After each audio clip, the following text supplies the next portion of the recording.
सरकारी होती. मला काही विचारायचं.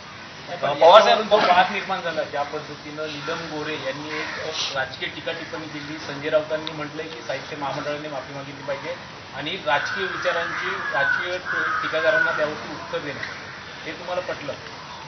जे संजय राऊत यांनी जे सांगितलं ते 100% बरोबर आहे. प्रश्न असा आहे की नीलम गोरेंनी या संबंधीचं भाष्य त्या ठिकाणी करण्याची आवश्यकता नव्हती असं माझं.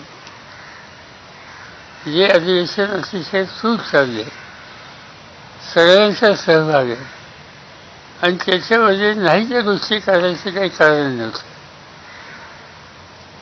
त्यांनी जे सांगितलं काय कुठल्या गाडीचा उल्लेख केला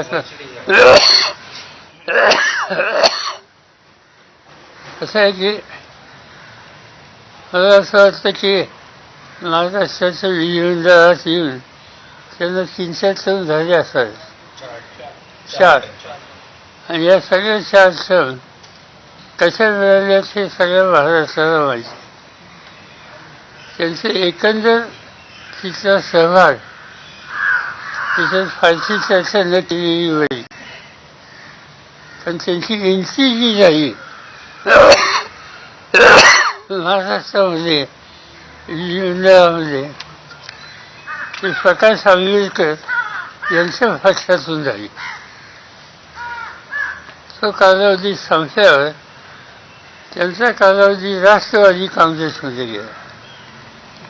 राष्ट्रवादी काँग्रेसमध्ये गेल्याच्या नंतर मला आठवत नाही, कदाचित काँग्रेस इथं असायची शक्यता आहे.